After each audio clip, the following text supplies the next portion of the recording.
Sexta-feira, 18 de janeiro de 2019, está entrando no ar, ao vivo para todo o Brasil, pela TV Câmara, pelos canais da Câmara na internet, no Facebook, no YouTube, mais uma edição do Participação Popular. Eu sou Fabrício Rocha e, como você já sabe, nós estamos até o fim de janeiro, até o dia da retomada dos trabalhos parlamentares, o dia 1º de fevereiro. Estamos com Participação Popular em uma série especial, 3 vezes por semana, segunda, quarta e sexta, sempre ao vivo, à 1 da tarde. E nesse programa de hoje estamos aproveitando que é sexta-feira, um dia de um tema mais leve, para discutir a literatura de cordel aqui no Brasil.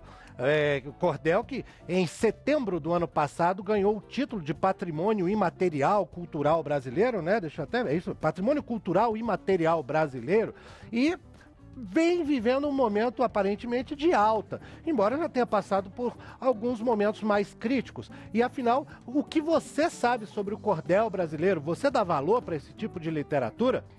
Para discutir esse assunto com a gente, nós temos 2 pessoas especialistas demais no assunto, com doutorado na área, tese sobre isso, sobre a literatura de cordel, a Bruna Paiva de Lima, que é professora, doutora da Secretaria de Educação do Distrito Federal, escritora. Você dá aula para professores, né, Bruna? Você estava me contando aqui.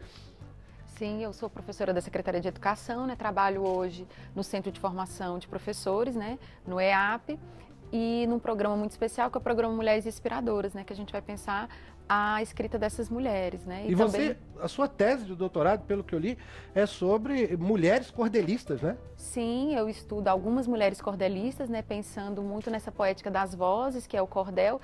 A minha tese se intitula, que foi publicada pelas Edições Carolina, né? Que é uma editora daqui da UNB, do Grupo de Estudos em Literatura Brasileira Contemporânea, que se chama Poéticas a Céu Aberto, o cordel e o campo literário, que eu vou pensar como essa poética do cordel, que veio da oralidade, de alguma forma, ela chegou no Brasil e ela é encarada pela universidade, pela crítica literária e pelas pessoas que a vivenciam de uma forma geral. Maravilha, Bruno. Então, tá vendo, né? A moça é especialista demais no assunto. Obrigado por ter aceito o nosso convite e estar com a gente no Participação Popular hoje, tá bom? Eu que agradeço. E nós temos também o João Bosco Bezerra Bonfim, que é doutor em Linguística, escritor, poeta, inclusive já teve livro seu que virou filme, né, João? Verdade. Bem-vindo à Participação Popular, obrigado por estar aqui, por aceitar o nosso convite. Grato. Qual foi esse livro mesmo? O livro é o Romance do Vaqueiro Voador, né? Trouxe um exemplar aqui. Conta a história de um trabalhador que vem para a construção civil de Brasília e justamente para este edifício do Congresso Nacional ele trabalha aqui e um dia, que não é belo, é um dia fatídico, ele decide voar do alto do edifício do Congresso Nacional. Então chama Romance do Vaqueiro Voador e foi feito um filme, um longa-metragem pelo Manfredo Caldas, que também já não está aqui conosco, né? Mas é um filme que traz esse reconhecimento do cordel e da participação dos nordestinos na construção da cidade. Legal, João Bosco, mais uma vez, obrigado por aceitar o nosso convite para discutir o cordel aqui no Participação Popular.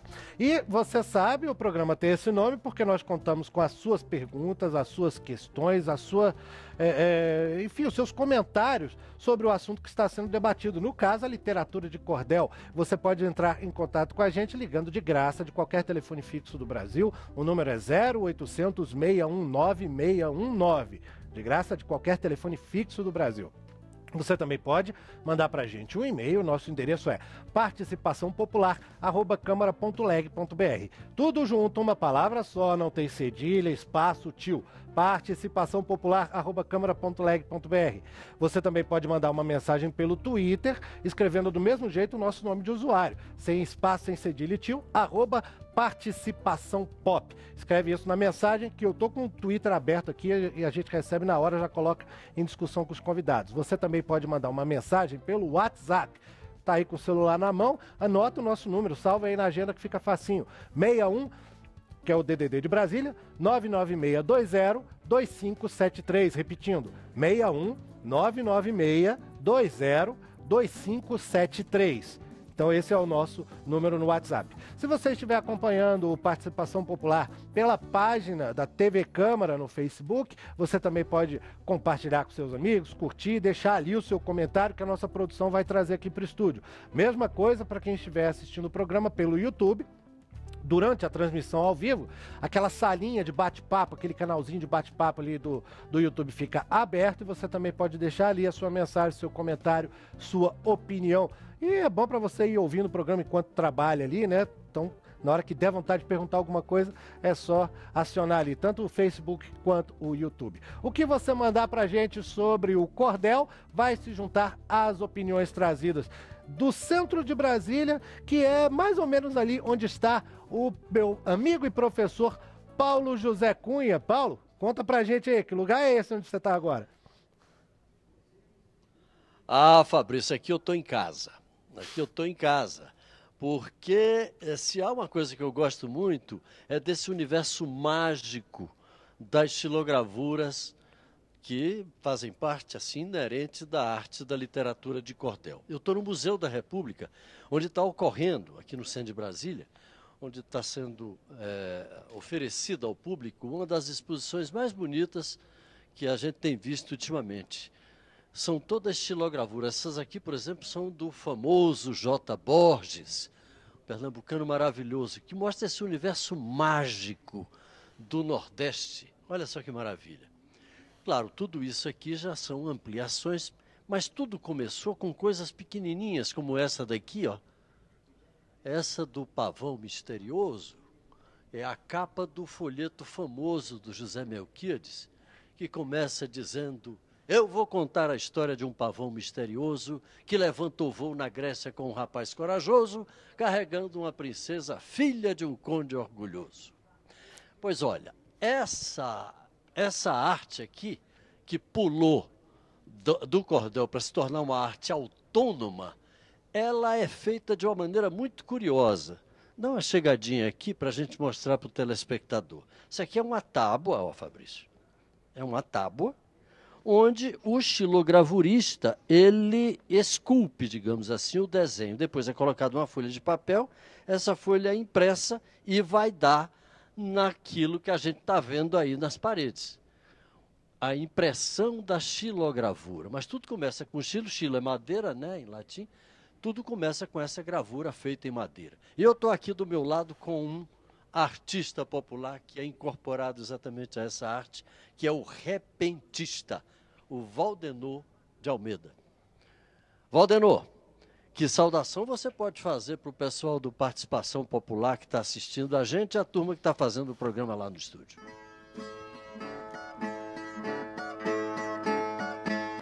O Museu Nacional expõe a xilogravura, onde os visitantes vêm apreciar a cultura, e a TV Câmara se encontra aqui para dar cobertura. Valeu, Valdenor. A gente ainda vai voltar várias vezes com você. Viu, Fabrício? O programa de hoje promete. Ah, promete, Paulo. Valeu, obrigado por trazer aí essa aula sobre a xilogravura também, né, que você aproveitou para mostrar. O Valdenor, essa colaboração musical, que nem sempre a gente tem, né? É uma honra a gente ter um pouquinho de música aqui no programa. Na hora que ele inventar mais alguma rimazinha aí, pode trazer também. É só avisar a gente. Para quem não sabe, o Paulo José Cunha é escritor, né? E é piauiense. Então ele realmente está se sentindo em casa para falar de literatura de cordel, apaixonado pelo assunto que é. Enquanto você prepara a sua mensagem, que a gente está esperando aqui no Participação Popular, vou mandar um abração para nossa ex-colega aqui da Câmara, a Tânia Bispo, que agora é do Senado, e está fazendo aniversário nesse dia 18 de janeiro. Abração, Tânia, beijão, parabéns, tudo de bom para você. No nosso programa de quarta-feira, dia 16 de janeiro, sobre a redução do consumo de açúcar, nós recebemos muitas mensagens e não pudemos debater todas durante o programa, mas eu quero mandar um agradecimento, uma abração, né, e registrar aqui a participação da Josefa Maria Freire, de São Paulo, capital, da Simone Santos, que mandou uma mensagem pelo YouTube, não disse de onde é, e da Suzy Oliveira, de Curitiba, no Paraná. Beijão, espero que estejam com a gente nessa edição do Participação Popular de hoje, dessa sexta-feira.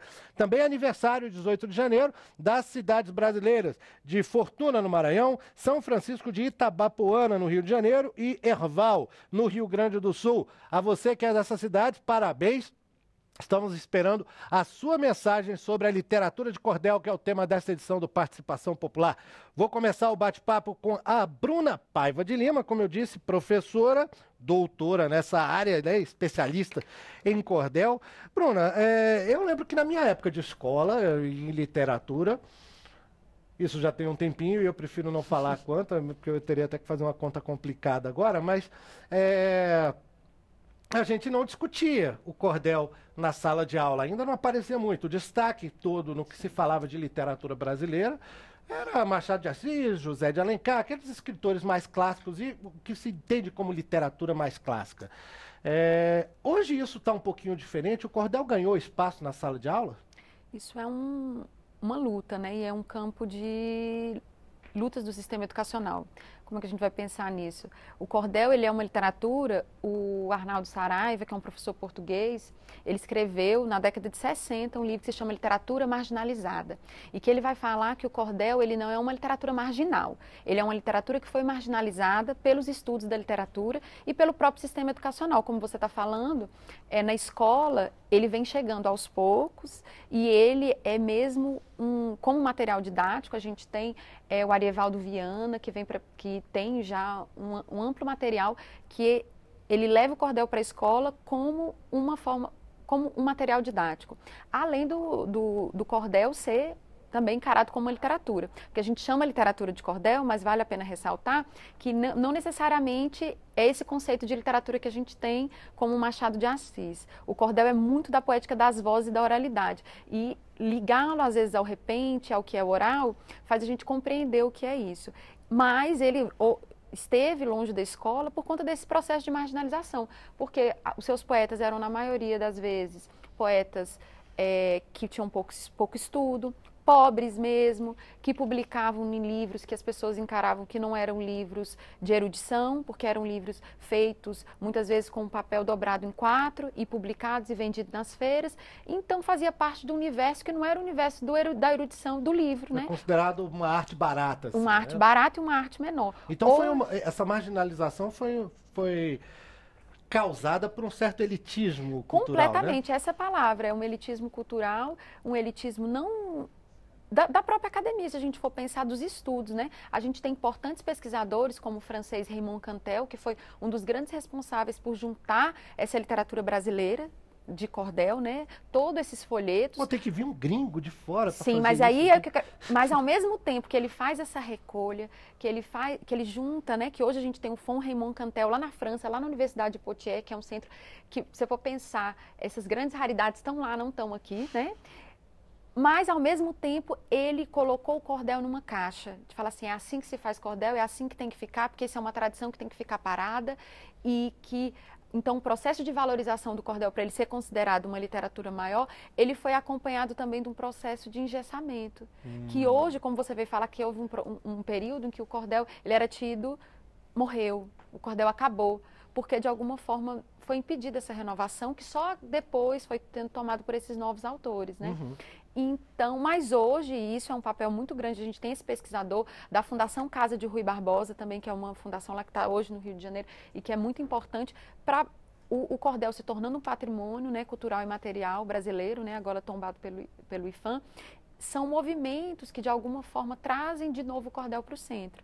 Mas lembrando que os seus produtores, que não são só, como a gente tem essa exposição agora no Museu da República, a xilogravura, a gente tem um grande número de homens produzindo, mas as mulheres também produziram muitos cordéis, vendiam muitos cordéis, produziram muitas xilogravuras, mas às vezes não assinavam, né? E a gente não...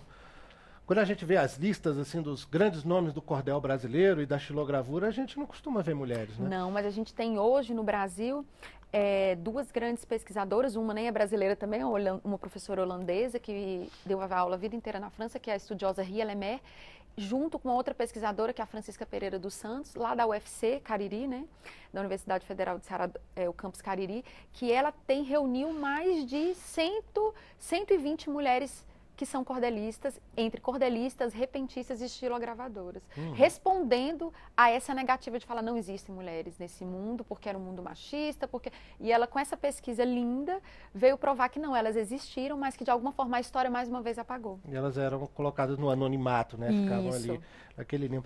Vamos continuar um pouquinho nessa questão da história. Eu vou perguntar para o João Bosco. Olha, pelo que eu li, João, o cordel aqui no Brasil passou até a ganhar esse nome, que é português, lá pelos anos 50, 60, agora, século passado, exatamente quando a academia, né, descobriu o cordel aqui no Brasil, passou a valorizar, a enxergar com outros olhos. Como tem sido essa história do cordel, principalmente depois da entrada da academia, que a Bruna mencionou, aqui no Brasil e também em outros lugares de língua portuguesa, talvez Portugal? Você sabe um pouquinho dessa história? Na minha tese eu defendo que o cordel é uma arte brasileira. Então, embora esse nome seja emprestado da tradição do português europeu, ela é uma arte brasileira, porque lá eles usavam essa expressão para qualquer literatura que pudesse ser pendurada mesmo numa corda, que podia ser uma receita de bacalhau, uma novela popular, né? Esses dias passeando por uma feira de antiguidades em Portugal, eu vi muito desses folhetos que eram efetivamente vendidos, mas não tinham e não têm esse conteúdo que nós temos, que é o conteúdo literário. Então, quando essa arte, que foi exatamente o Raymond Cantel, por uma associação com a mesma manifestação na França, ele trouxe esse nome. Esse nome, ele serviu como alguma coisa para as pessoas se agarrarem. É uma boa corda. Quando foi isso? Na década de 70. O trabalho do Raymond Cantel foi no final da década de 60, começo da década de 70. E aí, os próprios poetas populares, que antes chamavam de romance, então, folheto de feira? Folheto, se ele tinha, ele é sempre num sistema de 1 a 4, que se divide, então, se tem 4, 8 ou até 16, chamavam folheto. Se tinha 32... Esse número de folhas ou páginas? Número de folhas nessa sequência, um A4, né, um papel A4 dobrado, né, por essas condições, né. Então, se ele chegava a ter 32 folhas, assim, nesse formato, ele já se chamava romance. Então, assim... Mas os nomes populares, né, no interior era folheto de Padre Cício, folheto de Lampião, né, então não tinha esse nome, né. E a ideia é que, aí a partir dos anos 70, porque os poetas também não são besta, aliás, é uma raça de gente muito esperta, inteligente, que eu admiro, ele fala, os brasileiros incluídos, as pessoas da mídia e da academia estão aceitando essa palavra, então agora eu vou dizer essa palavra, tá? Mas se a gente conversa com o J. Borges, ele começa uma história assim, um dia eu escrevi um folheto, né? Então, ainda é essa nomenclatura. Mas ainda virou um nome carinhoso, ainda existe essa referência carinhosa, né? Então, assim, e é bom, isso não é ruim, porque isso trouxe um reconhecimento. A gente precisa disso também, os poetas populares precisam disso. E eu estava recompondo aqui o meu material de academia, que é assim, o pobre, ele sempre esteve na literatura na condição de objeto. Então, você tem lá um romance naturalista chamado O Cortiço, né? Então, é a população da periferia do Rio de Janeiro, ou você tem Vidas Secas, em que um retirante nordestino, ele está no lugar de personagem, etc. Mas o cordel é o único lugar que as pessoas ditas iletradas escrevem e estão na condição de autores. Então, assim, não fosse o cordel, por exemplo, nós não saberíamos de Antônio Silvino, de Lampião, que são os jornais da época, sempre situados no Rio de Janeiro, algum no Recife, mas... Isso ali na década de 10, 20, né? Então, até 30, 40, assim, o jornal popular do interior, do Nordeste brasileiro e também da Amazônia, porque quando o cordel, as pessoas, os soldados da borracha foram para a Amazônia, eles levaram o cordel. Então vem de lá, né, desde aquela época, e isso era o que informava as pessoas. Bom, já estão chegando algumas mensagens para a gente, pelo Facebook, pelo WhatsApp, mas o Paulo José Cunha chamou a gente lá do Museu da República. Diga lá, Paulo. José Fabrício, eu estou aqui com o Venâncio Júnior. Venâncio Júnior é de Campinas, São Paulo. Campinas, São Paulo, diz que está adorando a exposição, mas lá em Campinas não tem literatura de cordel, não tem estilogravura? Com certeza tem, é que não é muito, acho que não é muito, a exposição lá é bem fraca, né? Bem pequena, né? Pequena, né? Mas tem muito nordestino lá. Tem. São Paulo, como um todo, não só na capital, mas no interior, tem muito nordestino, né? E a gente percebe alguns pontos, assim, que eles implantam a sua cultura, né? Você já conhecia estilogravura, literatura de cordel, etc? Sim, eu conhecia, apesar de ter pouco contato, né? A gente conhece, né? Obviamente, né? Pelo que eu particularmente, eu gosto muito de buscar a cultura local de cada região, né? Ver a história de cada povo, né? De cada pessoa particularmente. E a gente acaba tendo contato, né? Então deve estar gostando da exposição, que está linda, né? Com certeza. Este museu eu não conhecia ele, né? E a gente chega e tem essa surpresa maravilhosa aqui de cordel, né? Pois é. Aí hoje eu descobri também por que o cordel, né? Por causa da forma de vender, que era pendurada nos cordões. Em cordel era o nome em Portugal, né? Tem essa magia, né, de como seguiu a linha arquitetônica do Niemeyer. Então eles alinham a modernidade, né? Com a tradição. Muito obrigado, Venâncio. Bom, e eu continuo aqui com o Valdenor, né, repentista, e o desafio que eu faço para ele agora é o seguinte: Valdenor, como é que você explica para quem não tem muito contato com o cordel, é o caso do nosso entrevistado que acabou de falar aqui, né, o Venâncio, o que é literatura de cordel? O desafio é esse. O cordel é uma arte feita por quem tem talento, onde o poeta trabalha explorando o sentimento, satisfaz o seu leitor e dá asas ao pensamento. Aê! Maravilha, né, Fabrício? Muito, muito, Paulo. Eu fico impressionado com repentistas, né? E o repente é muito ligado ao cordel. A gente ainda vai tratar desse assunto aqui também, se der. Mas esses caras conseguem inventar umas coisas assim na hora. Tem que ter muita agilidade, muita cultura, enfim, tem que ter a palavra na ponta da língua e dominada para poder improvisar assim, tanto quanto os repentistas fazem, né, Paulo?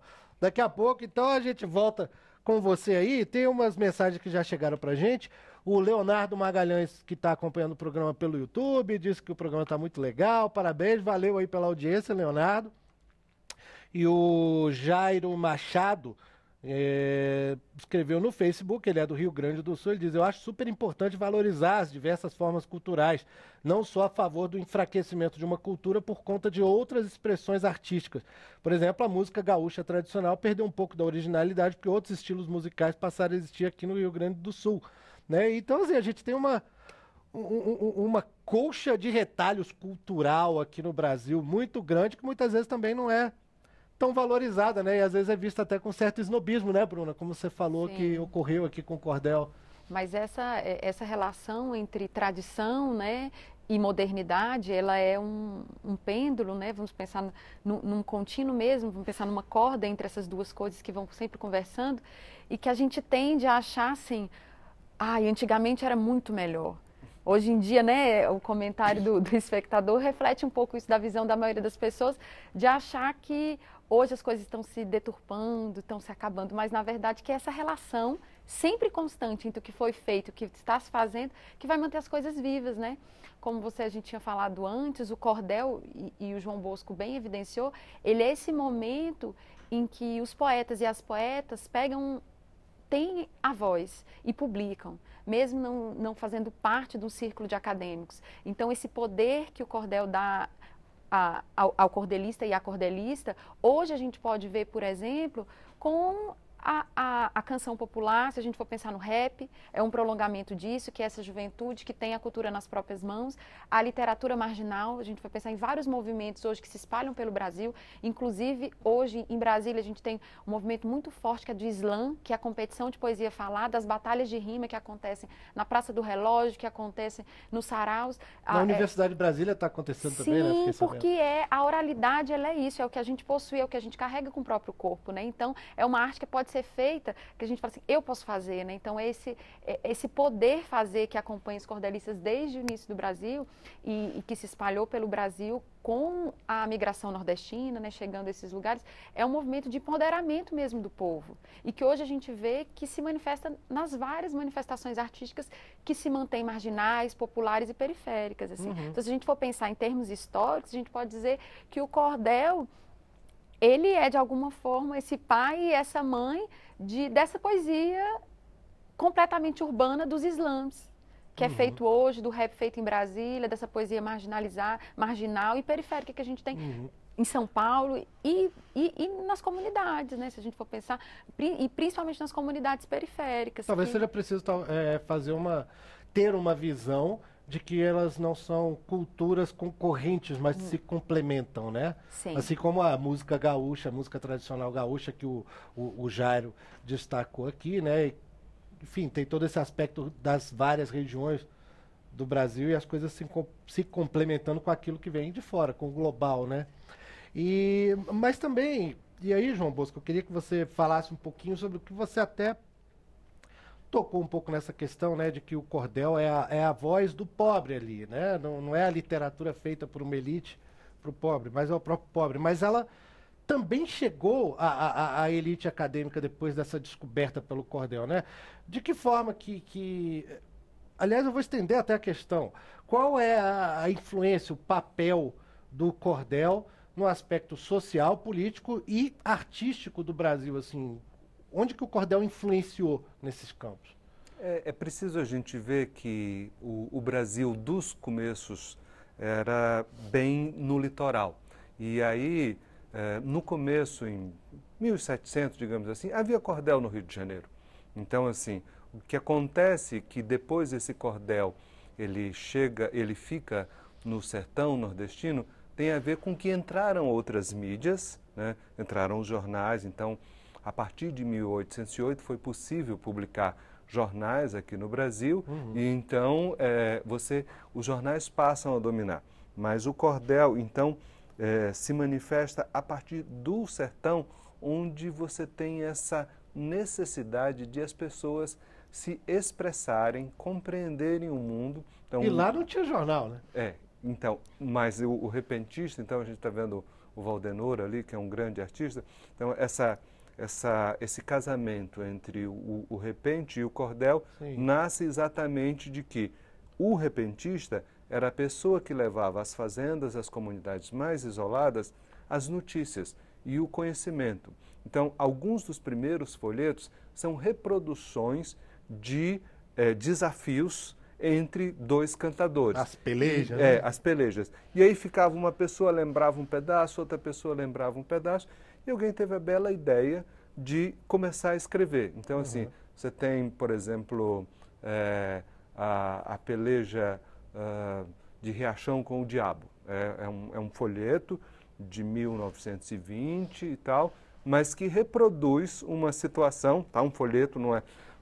A TV Câmara não estava lá para gravar, então o poeta foi lá e gravou na memória e reproduziu isso, e isso foi que se espalhou pelo Brasil inteiro e permitiu que outras pessoas em outros lugares ouvissem. Mas, como a Bruna falou, a gente precisa ver que é sempre uma tradição, e o cordel é uma reinvenção de uma tradição. Se você olhar, o cordel, ele é o avô de todo o jornal. Então, antes de surgirem os jornais impressos, Se havia um escândalo, principalmente uma literatura de escândalo, se um conde, né, ia lá e se encontrava às escondidas com alguma outra pessoa, isso era escrito à mão mesmo e pendurado. A Ria Lamé, né, nos noticia isso na Europa de 1500. Então, esse é o cordel, ele está lá nesse lugar. Ainda na Europa, né? Essa é a origem na Europa, mas ele vem, e aí ele vem se transformando no jornal, o jornal no livro e o livro. E agora o que a gente vê é um retorno e uma possibilidade de diálogo, porque foi sempre como se fosse uma exclusão. Muitas pessoas admiram os irmãos Grimm ou admiram o Andersen como pessoas, como grandes autores. O que essas pessoas fizeram na Alemanha e na Europa? Elas foram lá e recolheram as histórias do povo e trouxeram para o livro. A mesma coisa houve no Brasil em 1850. Né? Então, assim, alguns dos nossos melhores escritores, eles foram lá. O José de Alencar se ocupava muito disso. Então, há uma recolha, tanto no Brasil como em Portugal, você tem o romanceiro, né? E o conto popular. Então, isso nunca deixou de existir, e nunca deixou de existir o interesse da cultura erudita pelo que se produzia pelo povo. Né? Então, essa é uma questão. Por exemplo, a nossa grande admiração pelo Ariano Suassuna, né? Quando ele ministrava as aulas e espetáculos, uma vez eu vi ele contando essa história, que ele usou para o Alto da Compadecida 3 cordéis, né? E aí um jornalista foi e perguntou, mas vem cá, se essa história do gato já estava nesse cordel, essa outra história já estava... O que você fez? Eu fiz a peça hora. Né? Então, assim, a maneira como, em 1950, o Ariano Suassuna traz para a cultura erudita urbana de Recife, Rio de Janeiro, em São Paulo, esses cordéis, é uma reinvenção. E aí, sei lá, 40 anos depois faz-se o filme, que é como se as pessoas... Mas isso existe, né? Mas existe esse João Grilo. Ainda fascina, né? Depois de tanto esse tempo, personagem, assim. João Grilo, é a própria representação da pessoa dita e letrada, da pessoa que não tem o poder de escrever nos jornais, né? Mas que ele tem a esperteza. No Brasil, alguns dos grandes poetas portugueses se tornaram personagens. Então, por exemplo, o Bocage, que é José Maria do Bocage, um grande poeta português, se transformou em personagem na literatura de cordel, né, com a literatura, dizendo lá, contando os contos eróticos, né, ou o Camões é personagem da literatura de cordel, manifestando a esperteza. Cancão de Fogo, João Grilo, né, Pedro Malas Artes. Eu lembrei do Seu Lunga também, né? Seu Lunga. Seu Lunga era autor também, não era? Sim, um personagem, um autor-personagem. Virou personagem. Porque depois as pessoas foram e usaram. Então, assim, todas essas vozes, como a Bruna falou, é a voz daquele iletrado, daquele que não está na condição de poder. Se você pega o João Grilo ou o Cancão de Fogo, como ele dá a volta no rico, né? No poderoso ou no nobre, pelo poder da palavra. Então, o cordel, quando a gente fala do cordel, é o poder da palavra exercitado pelas pessoas do povo. Agora, eu queria... Eu até tenho uma coisa a perguntar sobre essa coisa das características do cordel, mas o Paulo José Cunha está chamando a gente lá. Ô, Paulo, chegou uma pergunta...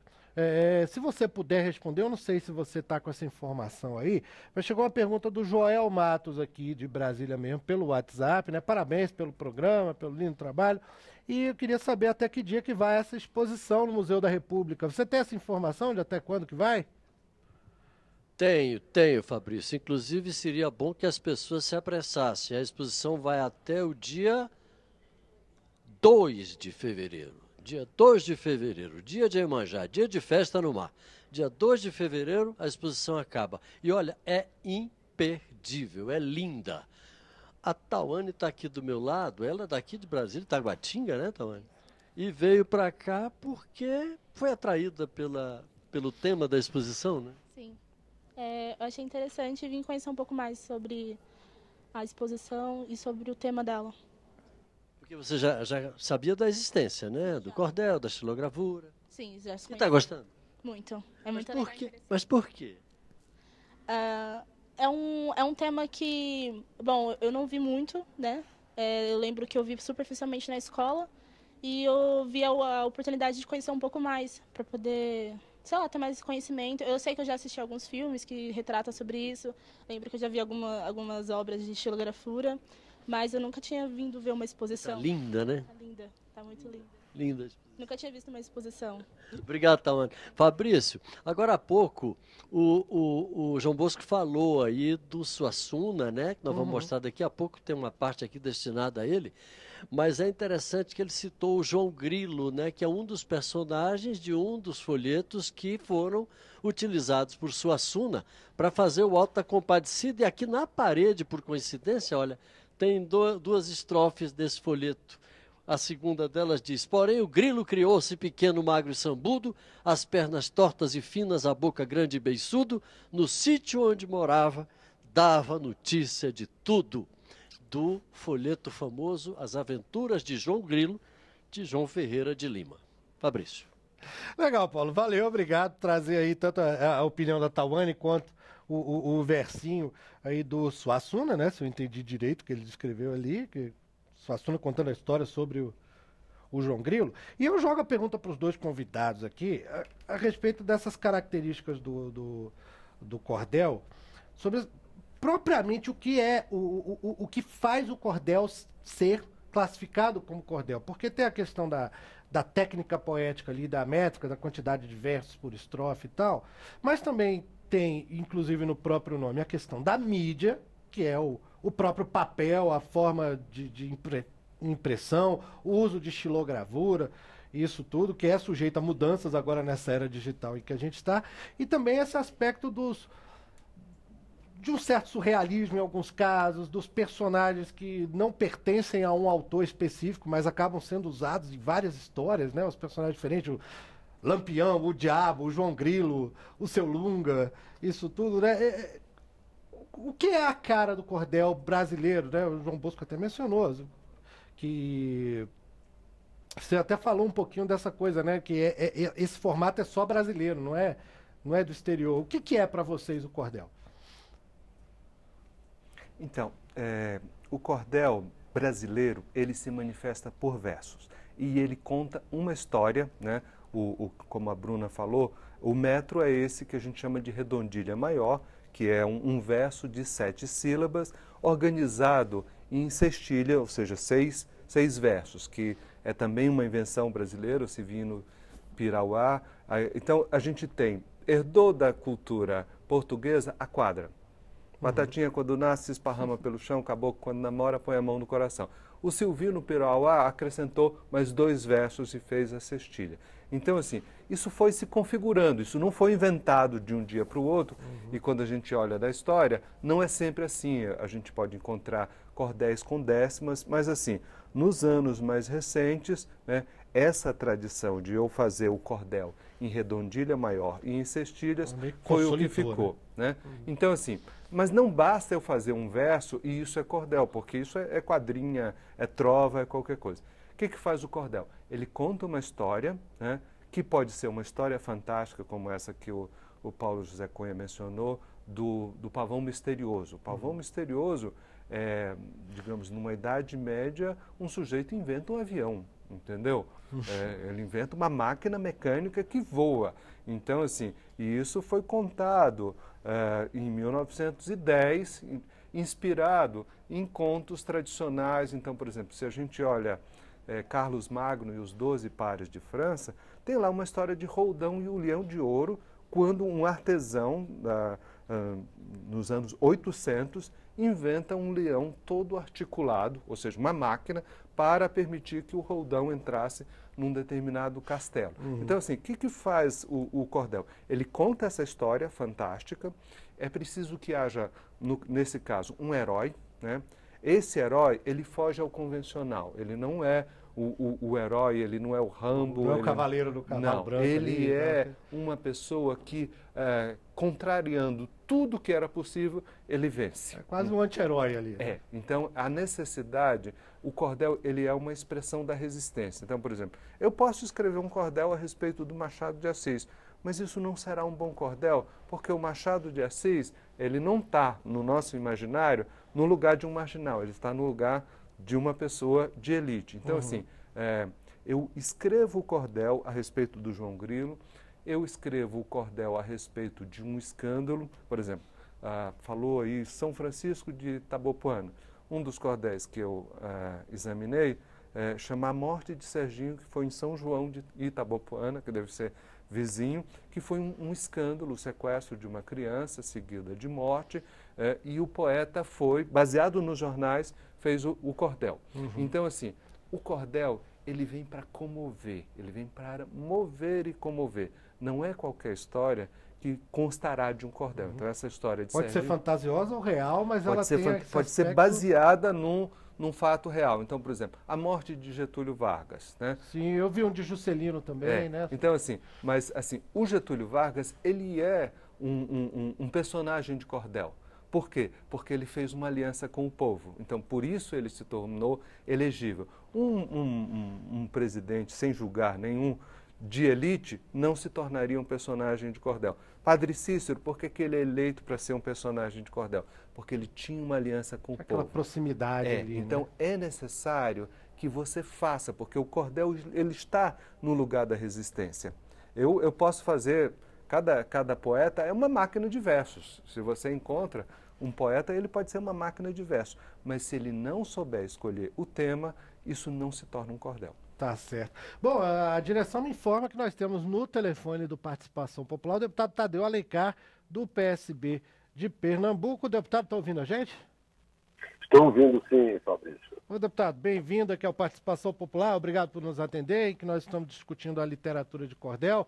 E eu queria ler para o senhor uma mensagem que acabou de chegar do Eremilton, aqui de Brasília. Ele não deu o sobrenome, mandou uma mensagem pelo WhatsApp dizendo: a literatura de cordel é muito importante desde que sem mudar nada, que continue da forma como foi há tempos atrás. Aí sim é o cordel verdadeiro. Eu queria perguntar para o senhor, deputado, sobre a questão da preservação dessa cultura, dessa forma tão brasileira de expressão literária. Se o senhor também tem essa mesma visão do Eremilton, se é preciso manter o cordel, de certa forma, até engessado, como a Bruna mencionou, que vem se tentando fazer, né, um fenômeno que vem ocorrendo, um certo engessamento do cordel, ou se o senhor acredita que, para ser preservado, o cordel precisa evoluir, e isso inclui mudanças. Qual é a opinião que o senhor tem? Boa tarde, Fabrício Rocha. Boa tarde. Estou sabendo da participação aí do professor e poeta também, João Bonfim, a professora Bruna Lucena. É uma alegria poder interagir aqui do nosso estado de Pernambuco com essa iniciativa da TV Câmara e do Sistema Câmara de Comunicação. Primeiro, eu quero louvar essa iniciativa. Eu acho que é muito importante que a TV Câmara, como instrumento de comunicação do Poder Legislativo, possa dar visibilidade a algo que, se não fosse essa resistência, eu peguei só o restinho da fala aí do professor João Bonfim, que a literatura de cordel exerce na manutenção da nossa identidade. Eu acho que isso remonta a literatura de cordel aos trovadores medievais, mas assim, basicamente nós tivemos fortalecendo fortemente no Nordeste brasileiro, principalmente, onde há uma influência muito grande da oralidade, né, da tradição oral.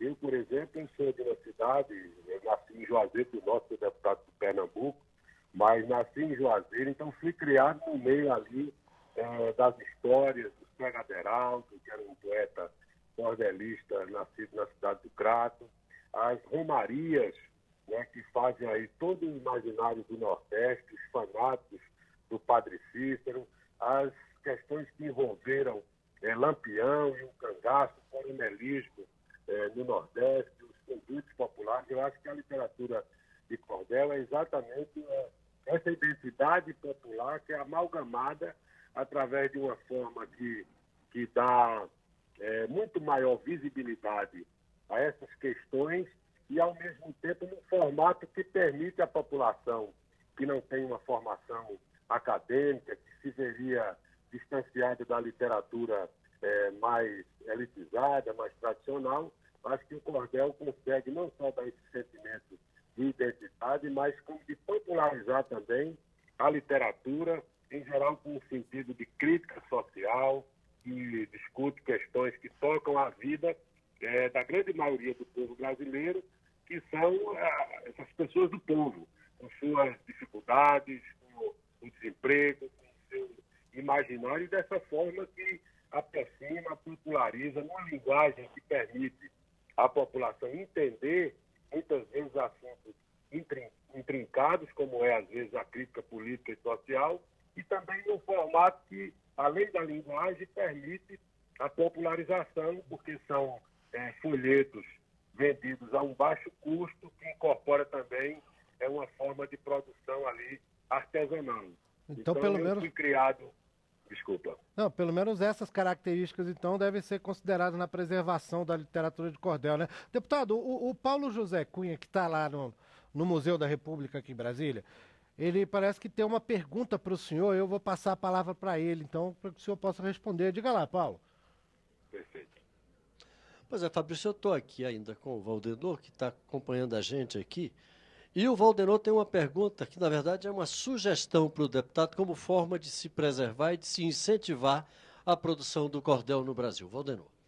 Olha, a gente tem visto, ouvido que há muito tempo que o cordel está morrendo, está acabando, né? E isso tem mais de 2 séculos. E a gente está mantendo viva essa cultura e ainda vai muito além disso. Então, para que ela crescesse mais, o que o poder público poderia fazer? Uma das opções seria uma linha de crédito, como foi falado, né? Ou o próprio Ministério da Educação comprasse a produção para ser distribuído em escola, né? Isso os cordelistas teriam mais poder para produzir, né? E na certeza que a sua obra teria comercialização.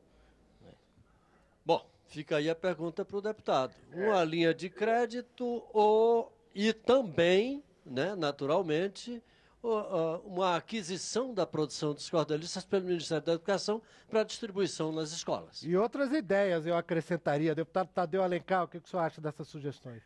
Primeiro, eu acho que é muito importante que a institucionalidade brasileira reconheça, como reconheceu o ano passado pelo IFAM, a condição de patrimônio imaterial, cultural brasileiro, a literatura de cordel. Eu acho que é a partir desse tipo de reconhecimento da estatura e da importância da literatura de cordel na formação cultural de um grande legado, principalmente do Nordeste brasileiro, que é um Brasil que às vezes é ignorado, esse Brasil das dificuldades, o Brasil profundo, que muitas vezes Brasília desconhece. Então, esse reconhecimento, eu acho que ele abre portas para uma discussão mais ampla que leve em conta iniciativas que possam não só dar sustentabilidade à produção, que dê condições, efetivamente, do financiamento das pequenas cooperativas de cordelistas. Lá em Juazeiro tem a Lira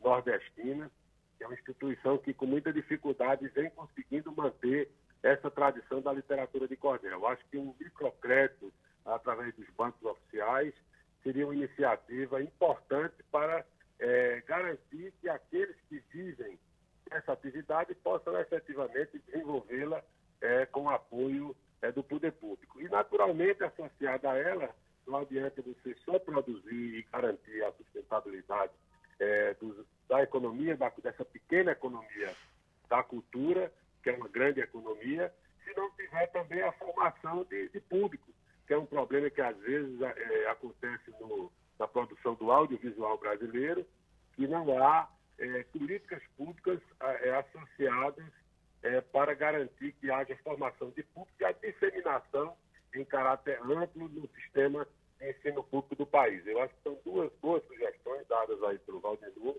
e que nós podemos discuti-las. Eu fiz parte da Comissão de Cultura todos esses 4 anos, da legislatura que termina esse mês, e acho que a gente pode, a partir desse reconhecimento do IFAM, discutir na Comissão e no Parlamento brasileiro iniciativas que possam fortalecer essa tradição nossa da literatura de cordel porque só assim, com atualizações que eu acho que são necessárias, a convivência sem despersonalizar, sem perder a sua identidade, com os mecanismos de comunicação de massa que há hoje através das redes sociais, eu acho que, se bem utilizadas, podem naturalmente, ao invés de decretar a morte da literatura de cordel, podem aproximar as novas gerações de algo que está muito mais ligado a outros momentos da vida nacional. Eu não vejo que a preservação se faça em conflito com a convivência,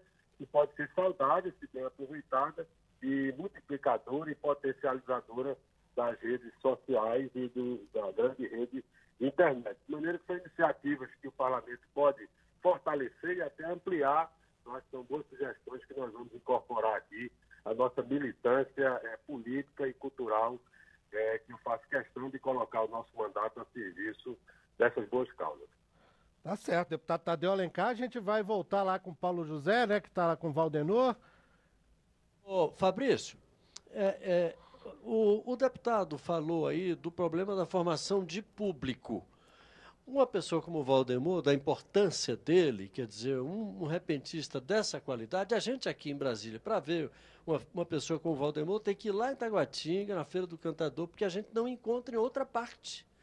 Como é que essa arte pode se manter sem formação de público, quer dizer, de consumidores dessa arte, Valdemar? Fica um pouco difícil, né? Se a gente não renovar, esse é o maior problema que a gente tem enfrentado com a cantoria, principalmente em Brasília. É a renovação do público. Aqueles ouvintes de cantorias que iam, todas as cantorias vão envelhecendo, né? Aqueles que há 20, 30 anos assistiam os cantadores, envelheceram, uns morreram, e a gente precisa que haja uma substituição desse público pelo público pode ser jovem, né? Uma das linhas que a gente tem trabalhado, principalmente aqui em Brasília, a gente tem feito muitos projetos com a Secretaria de Cultura para levar apresentações de repentistas para as feiras, para as escolas, né? A gente faz projeto, como a gente teve esse ano passado, Cantoria Escola, onde a gente leva os repentistas para se apresentarem nas escolas, para que os jovens tenham conhecimento dessa coisa e passe a participar desses eventos dos cantadores. Não só em Brasília. Quem dera que isso acontecesse em todo o Brasil. Fabrício. Verdade, boa ideia, boas ideias vieram aí do Valdenor, também do deputado Tadeu Alencar, do PSB de Pernambuco. Eu não sei se ele ainda está na linha, mas se tiver, deputado, muito obrigado. Queria agradecer ao senhor ter estado com a gente aqui no Participação Popular. Infelizmente a gente já vai ter que encerrar, estamos no limite do tempo do programa e não deu para debater um terço do que daria para falar sobre a questão do cordel. Mas muito obrigado por ter aceito o nosso convite, deputado. Não, foi um prazer. Eu queria só, assim, de maneira muito rápida, destacar a influência que a literatura de cordel também exerceu sobre personalidades como, por exemplo, Ariano Suassuna, que colheu de um personagem do folclore português, o João Grilo, a oportunidade de criar um dos seus maiores momentos dramáticos, como o Alto da Compadecida, que se baseou também em contribuições de Leandro Gomes de Barros, né, com dois, o Testamento do Cachorro e o Cavalo que Dessecava Dinheiro, que foram certamente insumos importantes na formação do Alto da Compadecida. Só esse registro que eu acho importante para mostrar que figuras e personalidades da estatura de Ariano Suassuna se deixaram, entre outros, se deixaram também influenciar positivamente pela literatura de cordel. Muito obrigado pela participação, parabéns e boa tarde a todos. Muito obrigado, deputado. Valeu aí. Foi bom o senhor lembrar disso, que tem a ver ainda com uma mensagem que a gente recebeu de uma espectadora frequente nossa, a Marta Sueli, de Amargosa, na Bahia, que ela diz: a literatura de cordel é uma maneira boa da criança aprender a ler, até por ter uma linguagem diferente. Eu aprendi a ler pelos livros de cordel antes mesmo de ir para a escola. E ela é professora, a Marta, né? Ela sempre escreve para a gente, ela já disse que é professora. E, Bruna, eu queria te perguntar um pouquinho sobre isso, essa coisa, essa riqueza de personagens, essa mistura da realidade com a fantasia do que existe no cordel. Ela visivelmente tem potencial para ser aproveitada em outras formas também, de ser difundida, talvez até sendo o cordel distribuído nas escolas, como foi proposto ali pelo Valdenor. Você concorda com isso? E isso tem sido feito? Será que as editoras brasileiras, os editores já perceberam esse potencial e têm aproveitado isso? sim, né? A gente tem várias publicações que, inclusive, o folheto, como essa publicação tradicional, né, com essa capa dobrada, a xilogravura ou uma gravura impressa, como ele não tem registros como um ISBN, ele é de produção rápida, nessas gráficas pequenas, né, tradicionalmente, a comercialização ela era feita ali no calor do momento, né, na feira e na distribuição.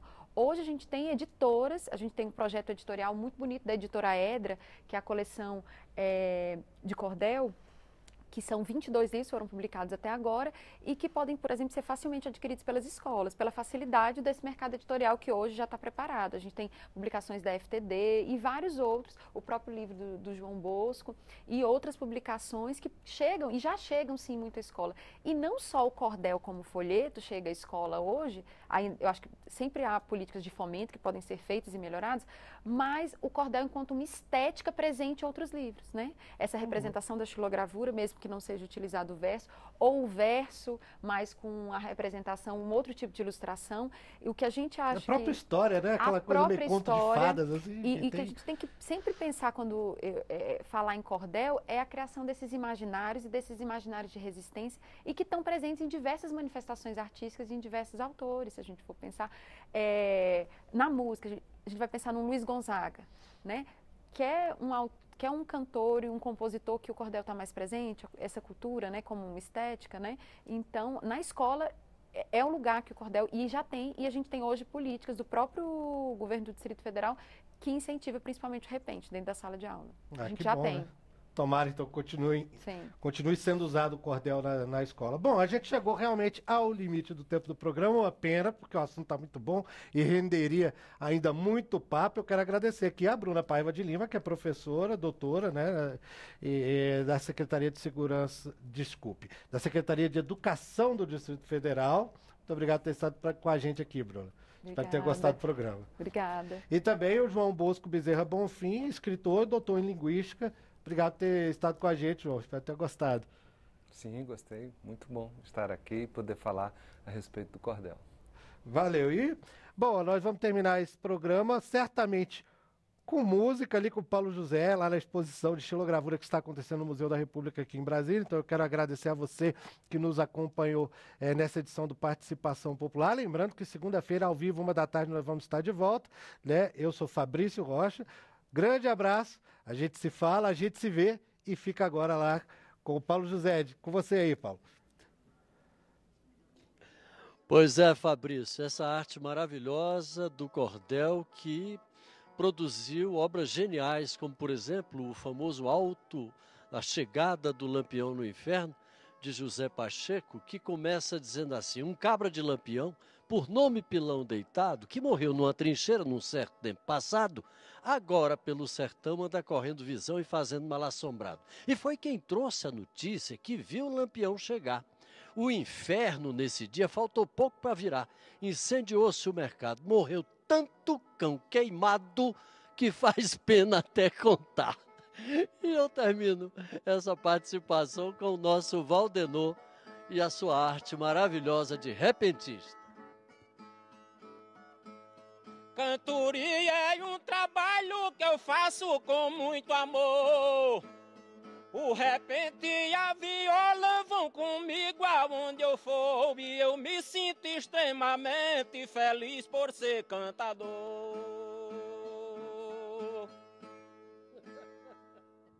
Valdenor, muito obrigado. Fabrício,